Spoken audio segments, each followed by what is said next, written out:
Hello guys, कैसे आप सभी लोग। तो आज हम करने वाले last lecture of work power energy. आज हम इस चैप्टर को एंड करने का ट्राई करेंगे। तो जल्दी से इस वीडियो को शुरू करते हैं बिना किसी देरी के। वीडियो शुरू करने से पहले अगर टेलीग्राम ग्रुप ज्वाइन नहीं कर रखा है तो ज्वाइन कर लो।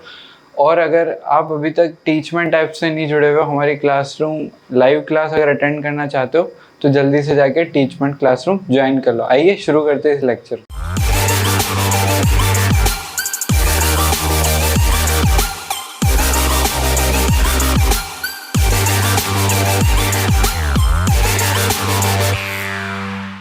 पिछली क्लास में आपको बताया था कि पोटेंशियल एनर्जी से फोर्स कैसे हम निकालते हैं। तो हमको चेंज करना है फ्रॉम, मतलब अगर आपको दिया हुआ हो पोटेंशियल एनर्जी तो उससे फोर्स कैसे लिखोगे। तो फोर्स क्या लिखाया था, minus del u by del x minus del u by del y minus del u by del z. ये है पार्शियल डिफरेंशिएशन। ये आपको पिछले लेक्चर में बता दिया था। अब हम करते हैं इसके ऊपर एक क्वेश्चन। अगर मान लीजिए u दे रखा है आपको x y z, तो फाइंड करना है आपको, फाइंड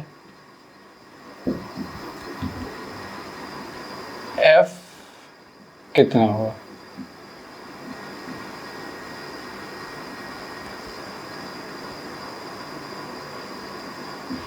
ठीक है, जल्दी से फाइंड कर लीजिए।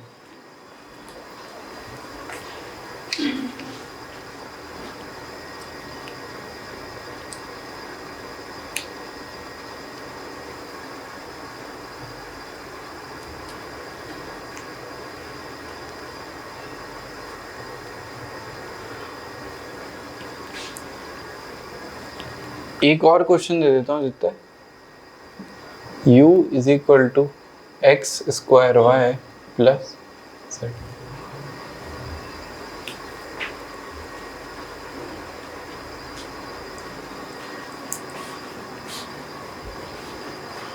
चलिए, तो ये वाला क्वेश्चन आपने ट्राई कर लिया होगा। अब मैं बता देता हूँ इसको सॉल्व कैसे करते हैं। तो सॉल्यूशन देख लो। हमको क्या करना है, ये आई कैप जे कैप और के कैप के फॉर्म में ना। तो एफ फैक्टर कैसा आएगा, d u by del u by del x, यानी एक्स वेरिएबल मानना है और बाकी सब क्या मानना है, कांस्टेंट। तो एफ लिखते हैं हम, f vector is equal to, यहाँ पे एक्स वेरिएबल है तो एक्स का डिफरेंशिएशन क्या होगा, 1। तो minus of y z i cap minus, अब क्या करना है, del u by del y, y को क्या मानना है, वेरिएबल, और बाकी सब क्या है, कांस्टेंट। तो एक्स कांस्टेंट, जेड कांस्टेंट, और वाई का डिफरेंशिएशन क्या होगा, 1। तो minus x z j cap. अगला देखते हैं, del u by del z. तो जेड को क्या मानना है, वेरिएबल, और बाकी सब क्या है, कांस्टेंट। तो ये क्या आ गया, एक्स वाई के कैप। ये हो गया आपका फाइनल आंसर। चलिए, अब इसको एक बार ट्राई करिए खुद से। अभी समझ में आया होगा, है ना। तो इसको ट्राई करो।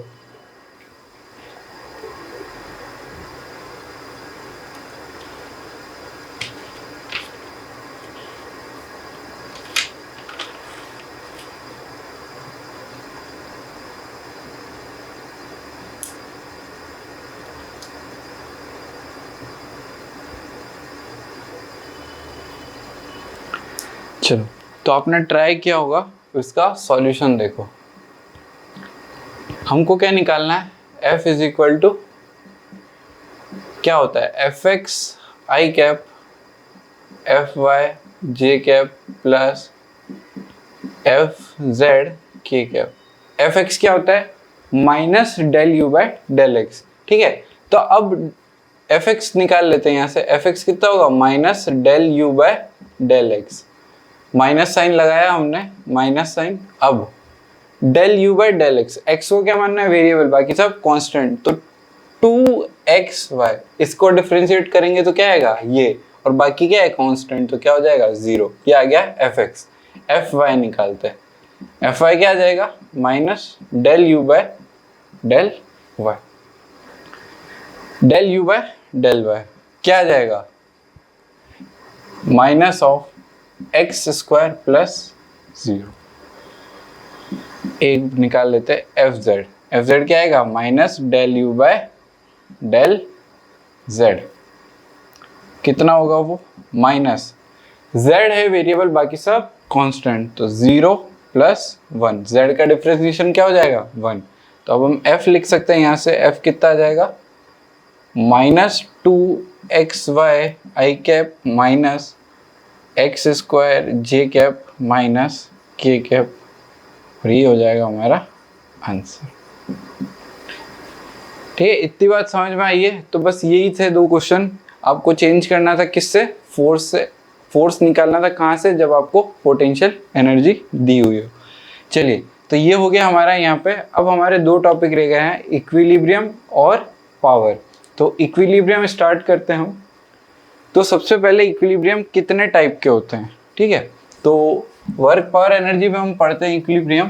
तो इक्विलिब्रियम कितने टाइप के होते हैं वो मैं आपको बता देता हूँ। इक्विलिब्रियम होते हैं 3 टाइप के। टॉपिक डालते हैं इक्विलिब्रियम। चलिए देखो,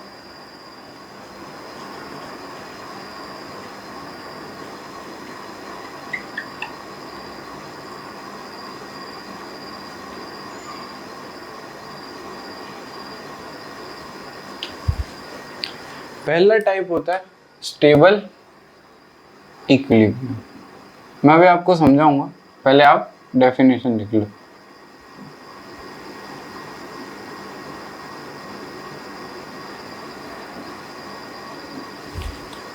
If body is displaced small distance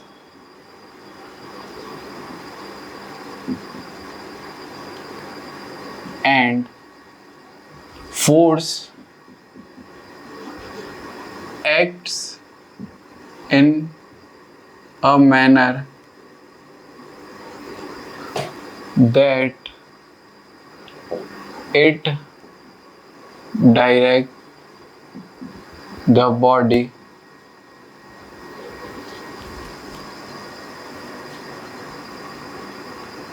in such a manner that it direct the body to its original position। देखो एग्जाम्पल बताता हूँ। ये कोई सरफेस है, इसमें एक बॉल पड़ी है, ठीक है।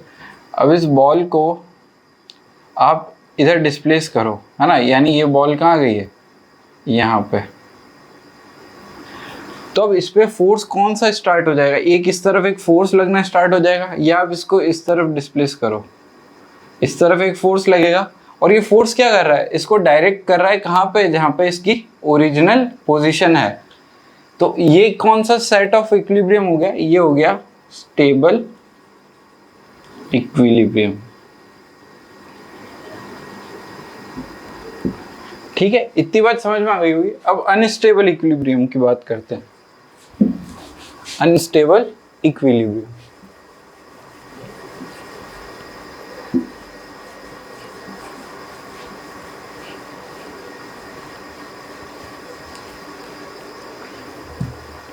सेकेंड टाइप का इक्विलिब्रियम होता है अनस्टेबल इक्विलिब्रियम।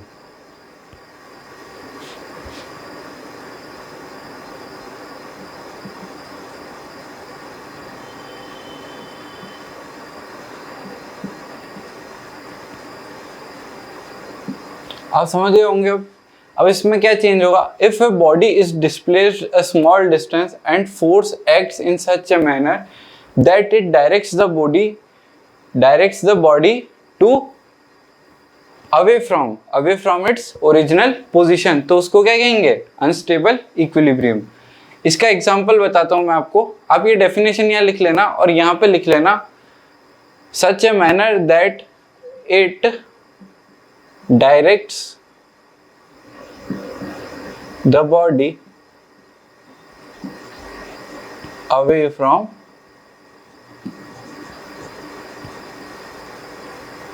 its original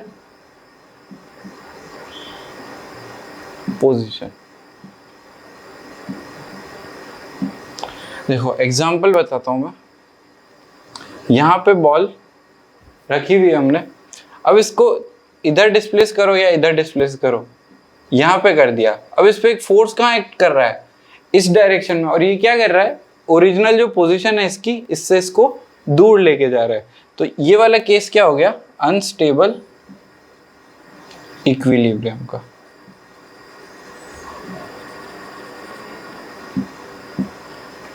अब एक तरह का और इक्विलिब्रियम होता है, उसको कहते हैं हम न्यूट्रल इक्विलिब्रियम। Neutral equilibrium. तो मैं इसको इरेज कर देता हूं और आपको न्यूट्रल वाला समझाता हूं।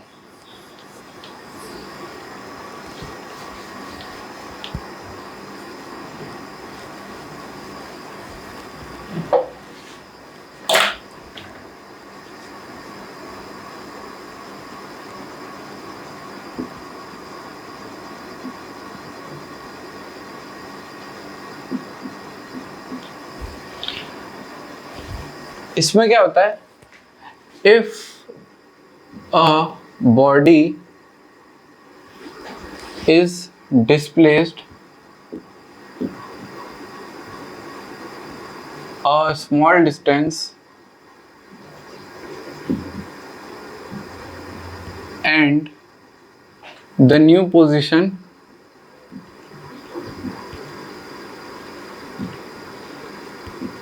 is also at equilibrium,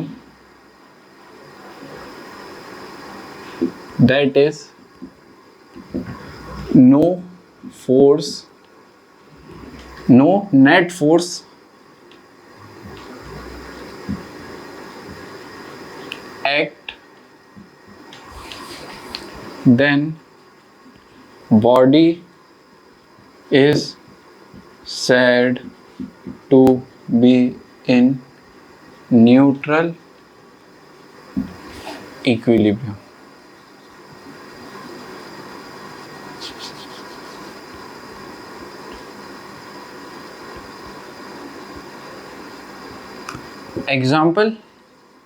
example क्या होगा, जैसे ये एक सरफेस है, यहाँ पे बॉल पड़ी है, अगर हमने इसको डिस्प्लेस कर दिया इधर, तो यहाँ पे भी कोई नेट फोर्स नहीं लग रहा है इसके ऊपर, लग रहा है क्या, नहीं लग रहा है ना।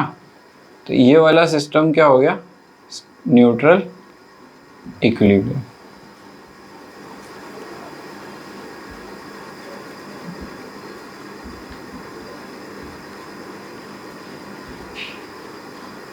ठीक है, चलो तो इसको नोट कर लो, फिर मैं आपको क्या करता हूँ, फोर्स और डिस्प्लेसमेंट का ग्राफ बना के बताता हूँ कि अगर ग्राफ में ऐसा कुछ आ जाए तो आप कैसे फाइंड करोगे कि स्टेबल इक्विलिब्रियम है, अनस्टेबल इक्विलिब्रियम है या न्यूट्रल इक्विलिब्रियम है।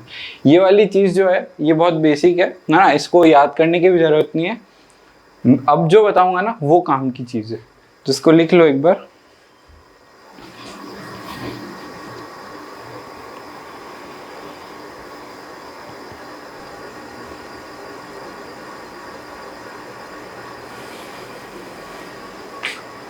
चलो तो ये वाला नोट कर लिया होगा आपने, है ना, नहीं किया तो एक बार पॉज करके नोट कर लो।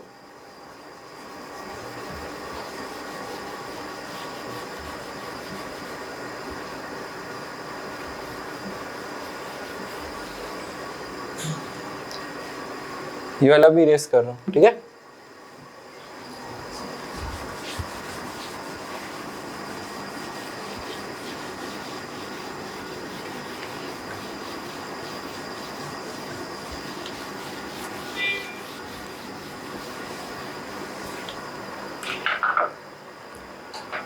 तो हेडिंग डालो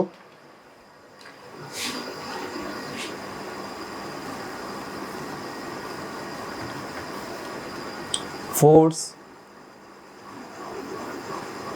वर्सेस पोजीशन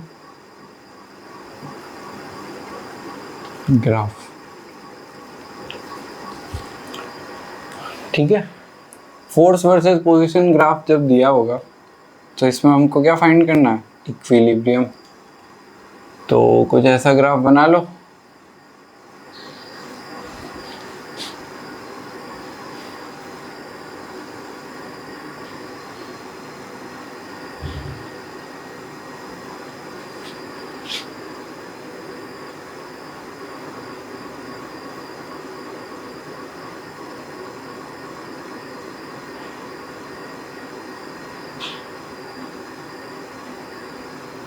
ठीक है, कुछ ऐसा ग्राफ है। अरे यार,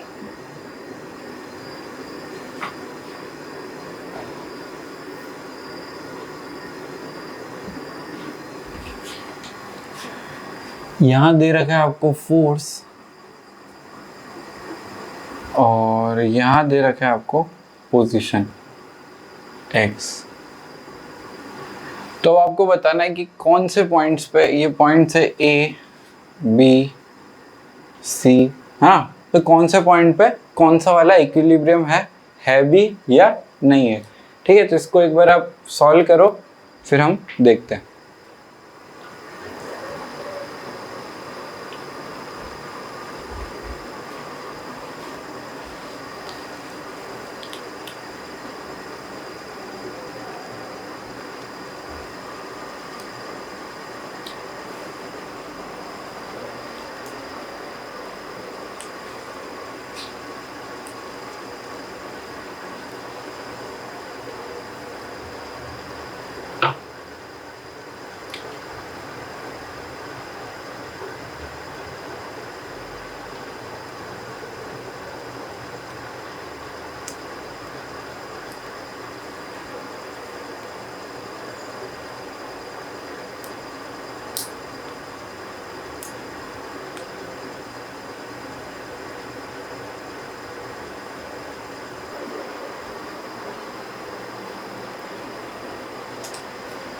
चलो, तो आपने ट्राई कर लिया होगा, मैं मान के चल रहा हूँ कि आपने ट्राई कर लिया है।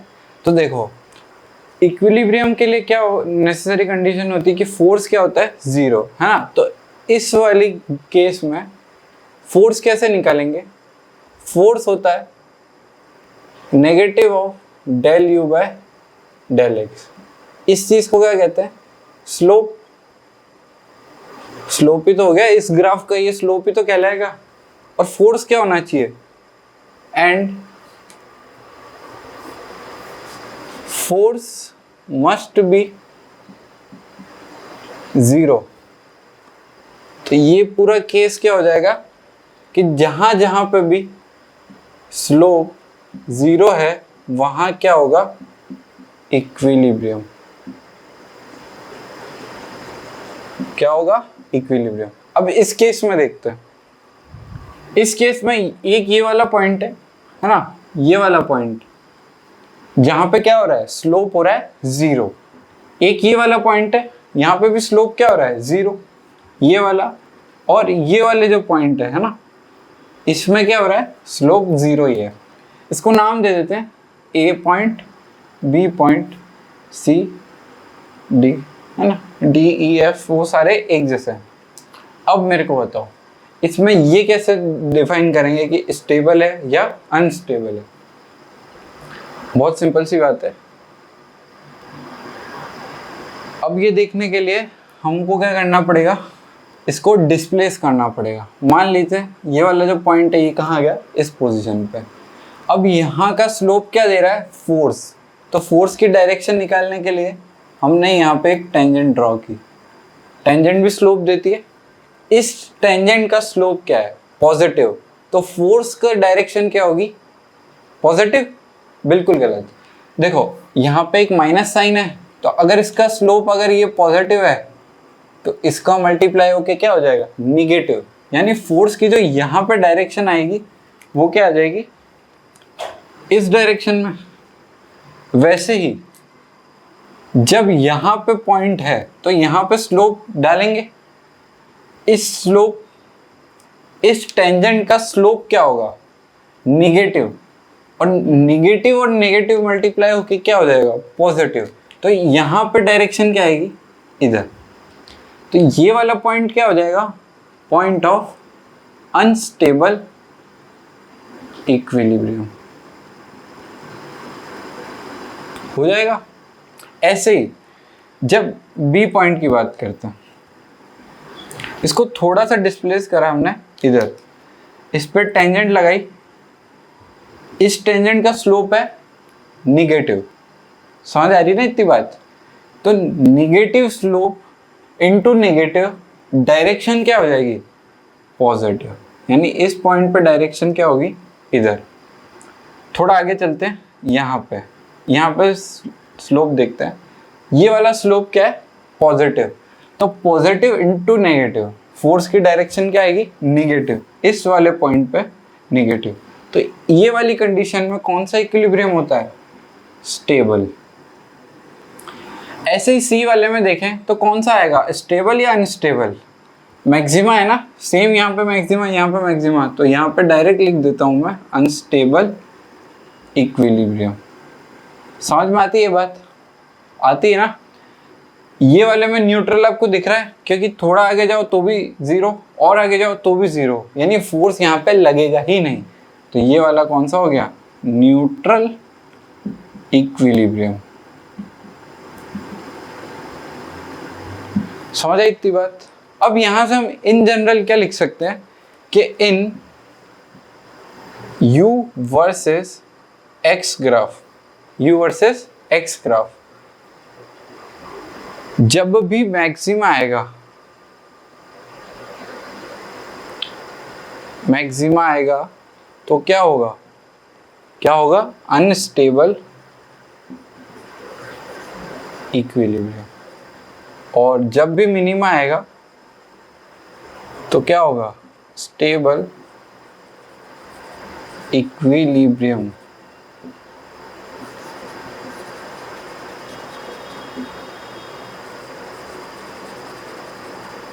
समझ में आ गई बात। तो ये नोट करो, फिर आगे आपको पावर, अब हम क्या करते हैं, लास्ट टॉपिक बचा इस चैप्टर का पावर, उसको पढ़ लेते हैं और फिर अगले लेक्चर से हम क्या पढ़ेंगे, सर्कुलर मोशन।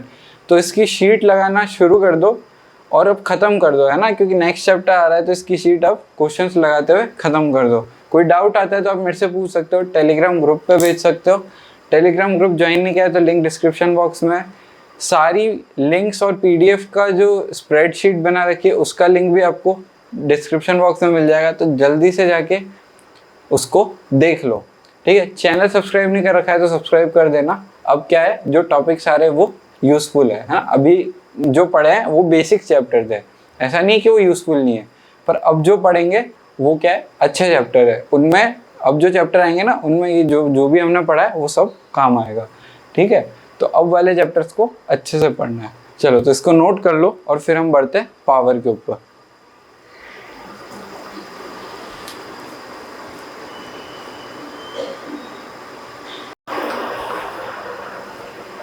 चलिए, तो अब हम क्या करेंगे, लास्ट टॉपिक पढ़ लेते हैं इस चैप्टर का, फिर ये चैप्टर हो जाएगा फिनिश। हाँ, तो लास्ट टॉपिक क्या है, ये वाली चीज़ आपको समझ में आ गई है ना, मैं ऐसा मान रहा हूँ कि आपको ये चीज़ समझ में आ गई है। चलिए, लास्ट टॉपिक डालिए पावर। पावर ज़्यादा बड़ा टॉपिक नहीं है, हाँ, इसके क्वेश्चंस आप प्रैक्टिस करोगे तो आपको समझ आ जाएगा।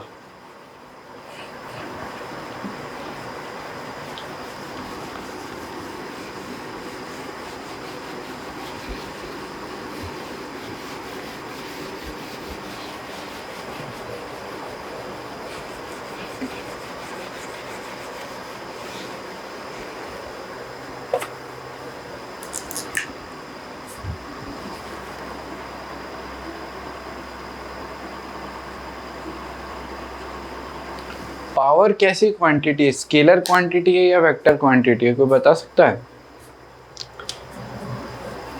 तो पावर जो है वो है स्केलर क्वांटिटी। क्यों? क्योंकि इसकी डायरेक्शन रिक्वायर्ड नहीं होती है। हम जैसे किसी मशीन की बात करते हैं कि इसकी पावर क्या है, कितने जूल एनर्जी पर सेकंड ये खाता है, तो हम डायरेक्शन थोड़ी बताते। तो पावर जो है वो क्या है, स्केलर क्वांटिटी है। अब पावर कितने टाइप की होती है, एक होती है एवरेज पावर, एक होती है इंस्टेंटेनियस पावर। तो फर्स्ट टाइप की पावर क्या है, एवरेज पावर, और दूसरी है, जैसे हमारी एवरेज वेलोसिटी थी और इंस्टेंटेनियस वेलोसिटी थी, वैसे ही एवरेज पावर है और इंस्टेंटेनियस पावर है।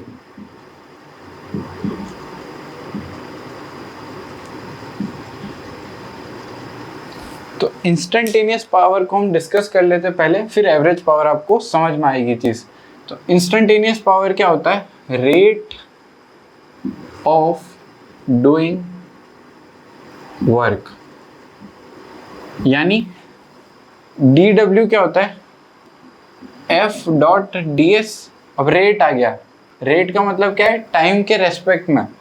तो पावर क्या हो जाएगी, F dot D S upon D T का इंटीग्रेशन। समझ में आई? D S upon D T का इंटीग्रेशन क्या हो जाएगा, power is equal to F dot D S upon D T. इसको हम क्या लिख सकते हैं, एफ डॉट वी वेक्टर, है ना, ये लिख सकते हैं। इसको ऐसा भी लिख सकते हैं। अब इसकी यूनिट क्या होगी, तो वर्क की यूनिट क्या होती है, जूल, और अपॉन टाइम। तो 1 watt is equal to 1 joule per 1 second. या पावर को ऐसे भी डिफाइन कर सकते हैं, 1 joule of work when done in 1 second then 1 watt of power is generated। ठीक है, तो अब इसमें एवरेज पावर की मैं आपको डेफिनेशन बताता हूं। एवरेज पावर,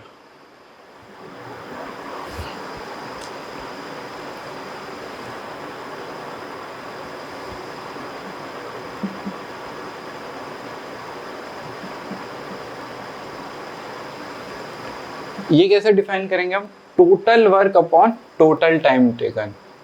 तो total work upon total time, ये क्या हो गई, एवरेज पावर। इसको लिखो, उसके बाद एक क्वेश्चन ट्राई करो।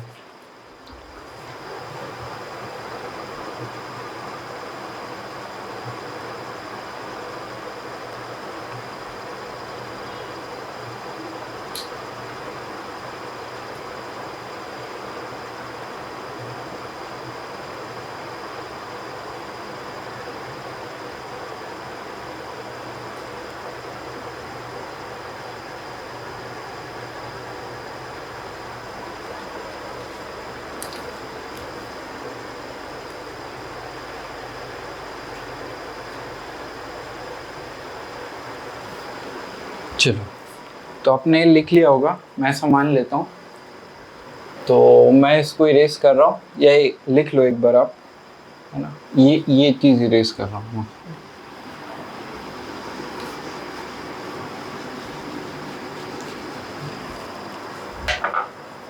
Example,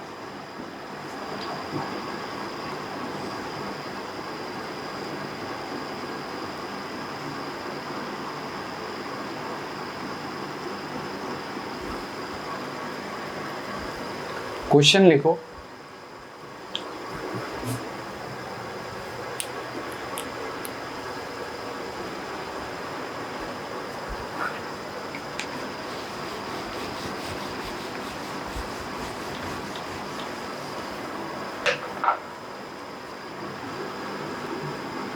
Power of gravitational, find power of gravitational force at the time of projection। दूसरा है, find power of gravitational force at maximum height।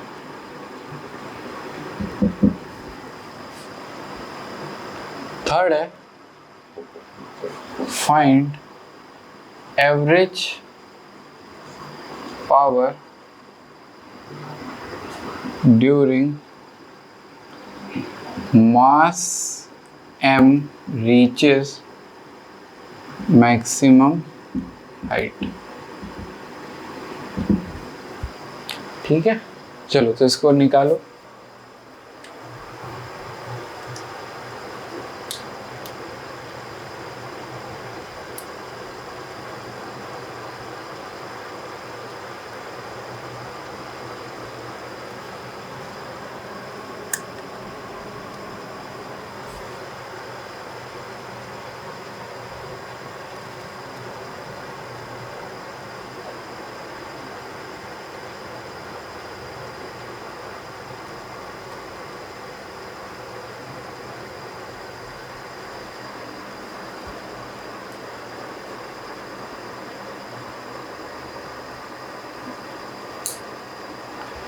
चलो आप इसको ट्राई करो, है ना। हिंट दे देता हूँ आपको, power is equal to F dot v भी होता है ना।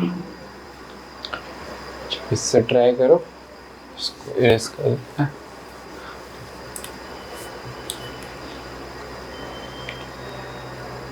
इसका फ्री बॉडी डायग्राम बना के देखते हैं, है ना।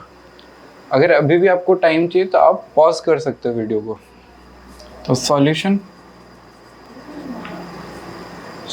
देख, इसका फ्री बॉडी डायग्राम बनाएंगे तो mg फोर्स लग रहा है इसके ऊपर, और इसकी वेलोसिटी क्या आ रही है, इसकी वेलोसिटी आ रही है म्यू, और इनके बीच का एंगल कितना होगा, इनके बीच का एंगल होगा थीटा प्लस 90 डिग्री। इतनी समझ में आती है बात। तो यहाँ से पावर क्या लिख सकते हैं हम, power is equal to f is equal to m g dot यानी कॉस थीटा, तो m g mu into cos 90 plus theta. समझ में आया ये? 90 प्लस थीटा क्यों लिखा, इसके बीच का एंगल, डॉट है ना, तो डॉट प्रोडक्ट में क्या करते हैं, कॉस थीटा ही तो आता है। चलो इसको फर्दर सॉल्व करके क्या लिख सकते हो आप, 90 प्लस थीटा को क्या लिख सकते हो, साइन थीटा, है ना। तो इसको क्या लिख सकते हो, m g mu m g, और म्यू क्या है यहाँ पे, स्पीड, तो ये आ गया mu m g sine theta. Second, ये फर्स्ट पार्ट हो गया। अब सेकंड पार्ट पे फ्री बॉडी डायग्राम बनाएंगे तो कुछ ऐसा आएगा। फोर्स कौन सा पूछा है यहाँ पे, ग्रेविटेशनल फोर्स, है ना, इसलिए मैंने mg लिया। और इधर कुछ आएगा म्यू कॉस थीटा, और इसके बीच का एंगल हम मान लेते हैं फाई। यहाँ पे पावर कितनी आएगी, power is equal to mu cos theta, है ना, into m g f cos theta into cos phi.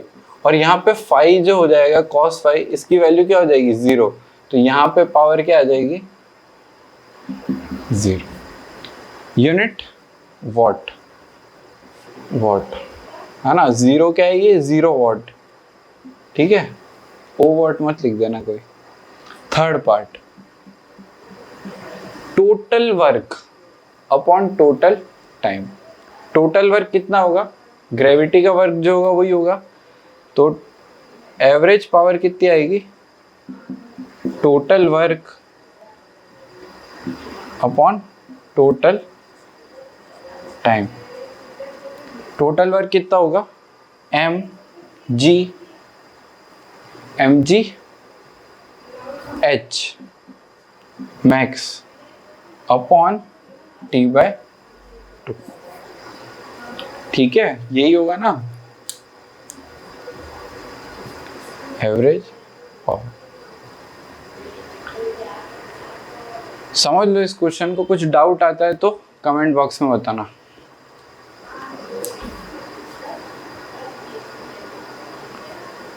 एक क्वेश्चन और करो,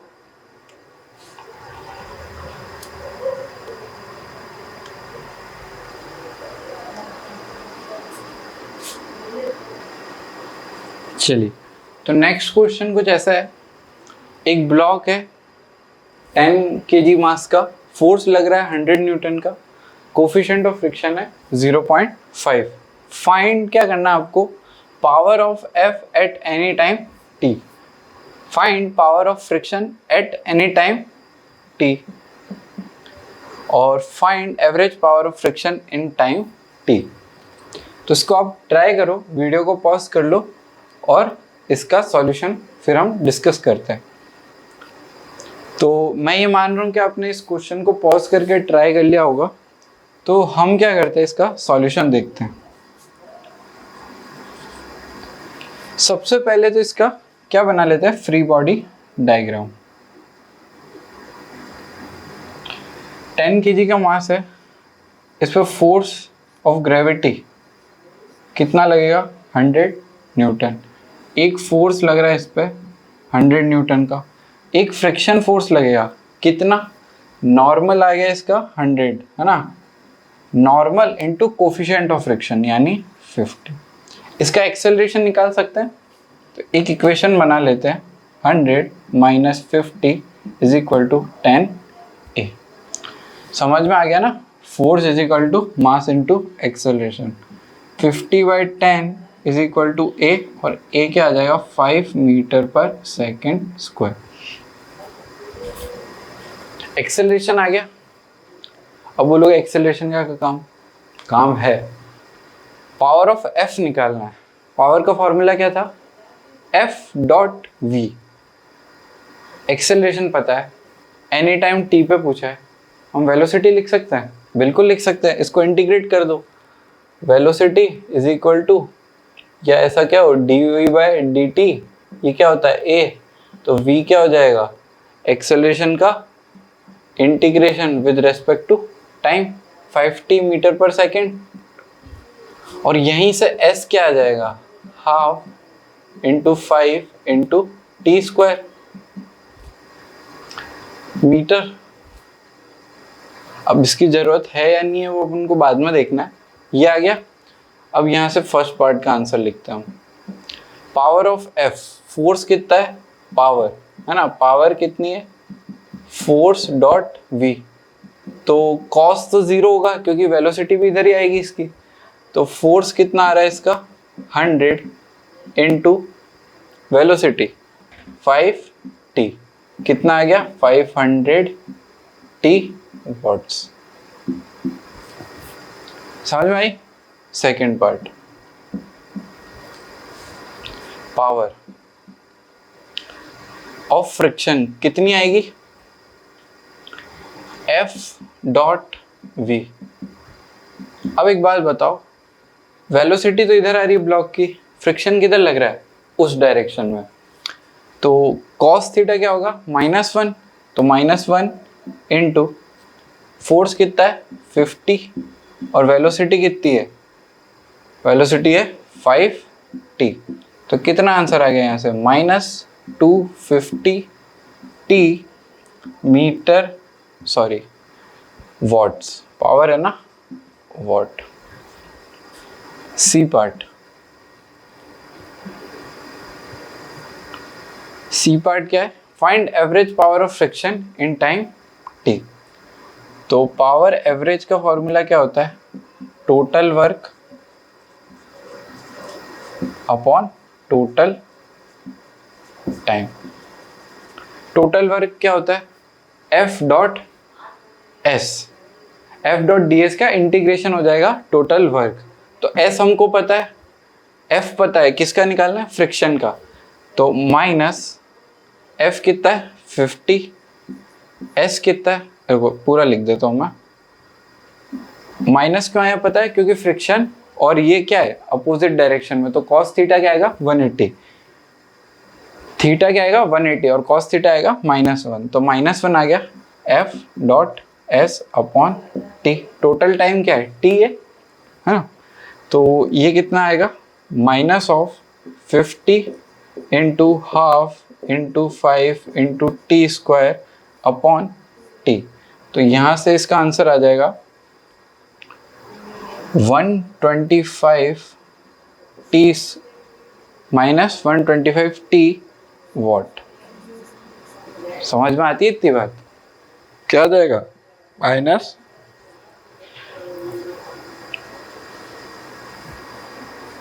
ठीक है। तो ऐसे ही क्वेश्चन है पावर में, है ना। और क्वेश्चंस आप ट्राई कर सकते हो, किस में से, शीट में से। कोई दिक्कत आती है तो मुझे पर्सनली मैसेज कर सकते हो टेलीग्राम पे, लिंक दिया हुआ है डिस्क्रिप्शन बॉक्स में यूज़र नेम का, ठीक है। और ये चैप्टर अब यहीं ख़त्म होता है। अगले लेक्चर से हम किस में बात करेंगे, सर्कुलर मोशन में। वीडियो अच्छा लगा हो तो लाइक कर देना, शेयर कर देना, अपने ग्रुप में सभी फ्रेंड्स को शेयर कर दो कि यहाँ पे ऐसी कुछ पढ़ाई हो रही है, यहाँ पे होमवर्क भी मिलता है, शीट्स भी मिलती है, टेस्ट भी होते हैं। और बने रहिए इस चैनल पर, मिलते हैं नेक्स्ट वीडियो में। Thanks for watching.